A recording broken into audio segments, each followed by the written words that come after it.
হিন্দুদের এইভাবে বাঁচানো যায় না দাদা ভাই, এইভাবে একদম টোটালি বাঁচা। শুভেন্দু অধিকারী মহাশয় ভুল করছেন। নির্দিষ্ট সালে যেরকম কুরবানির প্রথা চলছিল সেই প্রথা চালু করে আমার ঋণ আছে 9 লাখ টাকা, ঋণের বোঝা শুভেন্দু অধিকারীকে নিতে হবে। কুরবানির নিয়ম বন্ধ করেছে, মানছি না, মানব না। মানছি না। রাজ্য সরকার কুরবানির নিয়ম বন্ধ করেছে, মানছি না, মানব না। মানছি না। নাহলে আমার স্বামী সুইসাইড করবে বলছে, সন্তান অনাথ হবে, কিভাবে চালাবো? আমি তো মেয়ে মানুষ, আমার কি বাইরে যাওয়ার ক্ষমতা আছে? আমি কি ইনকাম করব? রেখা পাত্র দিদি ভাই যে কথা বলছে যে গরু যে 14 বছর বয়সীকে কুরবানি দিতে হবে, প্রথা তো এতদিন ছিল না। মাত্র 15 দিন ক্ষমতায় এসে আজকে নতুন নতুন নিয়ম, নতুন নতুন প্রথা চালু করছে। এই নিয়ম তো নেই, মানুষের জীবনের গ্যারান্টি নেই। তাহলে গরুর 14 বছরের জীবনের গ্যারান্টি আমরা কিভাবে নেব? কিভাবে নেব? শুধু তো গরুকে খাওয়ালে আর গরুকে দুধ বিক্রি করলে তো আমাদের সংসার চলবে না। কুরবানির প্রথা ছিল বলে গরু তুলতাম, গরু পুষতাম। এখন যদি এই নিয়ম চালু হয় তাহলে মোদি আমাদের খাটালে গরু তুলে দিক, তারপরে আমরা সেই গরুকে মুদি খাওয়ানোর পয়সা দেবে, আমাদের দেখাশোনা করার পয়সা দেবে, তাহলে গোমাতাকে সেই 14 বছর বয়স পর্যন্ত আমরা রেখে দিতে পারবো। তার আগে গোমাতা এতদিন এই প্রথা চালু ছিল না, আমরা এই প্রথা রাখতে পারবো না। আমাদের কুরবানির প্রথা চালু করুক, নাহলে আমাদের স্বামীরা সন্তানরা সব অনাথ হয়ে যাবে, সুইসাইড করবে বলছে। এর দায় শুভেন্দু অধিকারী, রেখা পাত্র, এদেরকে নিতে হবে, নিতে হবে। সরকার বলছে যে গোমাতাকে বাঁচাচ্ছে। গোমাতাকে কিভাবে বাঁচাচ্ছে? এতদিন বাঁচায়নি কেন? এতদিন তো এই প্রথা চালু ছিল। আমাদের লাইফে আমরা এখন এরকম দেখি না, আমাদের স্বামীদের লাইফে আসেনি, আমার শ্বশুরের লাইফে ছিল না।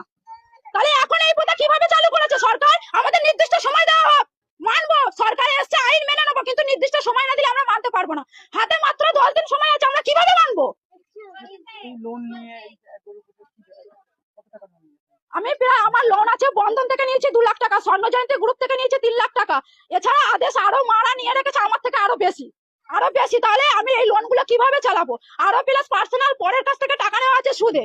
আমার খাটালে মাত্র 6টা গরু আছে, 6টা গরু আছে, সেই গরুর উপরে নির্ভর আমার 9 লাখ টাকা দেনা আছে। আমার স্বামী তো বলছে সুইসাইড করবে, আমার বাচ্চা তো অনাথ হয়ে যাবে। আমি বলছি যে আমি কি করতে পারি? আমার মায়েরা, আমার লোনের অফিসার ফোন করে বলছে যে টাকা আমাকে দিতেই হবে, লোনের ডেট চলে আসছে বলে। বলছে ডেট যদি পিছিয়ে যায় তাহলে কিন্তু তোমাদের সিভিল খারাপ হবে, লোন নিতে পারবে না কোথাও। এইসব যে আমাদের কাণ্ডগুলো ঘটছে, আমাদের তো জীবন ভবিষ্যৎ অন্ধকার হয়ে যাচ্ছে। আপনার কতটা গরু চাষ করেছেন? আমার 6টা গরু আছে, 2টো ছোট ছোট বাছুর আছে, 8টা গরু এখন আছে। কি চাইছেন আপনারা? আমরা এই কুরবানির প্রথা চালু হোক, কেনা বেচা যেমন চলছিল সেইগুলো নিয়মগুলো বাদ দিয়ে কেনা বেচাটা চালু করে দিক। আমাদের গরুগুলো বেচাকেনা না হলে আমরা সুইসাইড করা ছাড়া আমাদের সরকার বাধ্যতা। বলছে যে হিন্দুদের বাঁচাচ্ছি। হিন্দুদের এইভাবে বাঁচানো যায় না দাদা ভাই, এইভাবে একদম টোটালি বাঁচা। শুভেন্দু অধিকারী মহাশয় ভুল করছেন। নির্দিষ্ট সময় দেওয়া হোক মানুষকে, নির্দিষ্ট সময়। 15 দিন ক্ষমতায় এসে এখন এগুলো হয় না, এগুলো হয় না, এগুলো আমরা মানতে পারছি না। তাহলে আমাদের স্বামী, আমার সন্তানের, আমাদের সংসারের দায়িত্ব নিয়ে যে লোনের, তারপরে আমার সংসারের যাবতীয় দেনাপত্র দায়িত্ব নিয়ে নিক শুভেন্দু অধিকারী মহাশয়। নাহলে যেমন কুরবানির প্রথা চলছিল সেই প্রথা চালু করে দিক। নাহলে আমার ঋণ আছে 9 লাখ টাকা, ঋণের বোঝা শুভেন্দু অধিকারীকে নিতে হবে।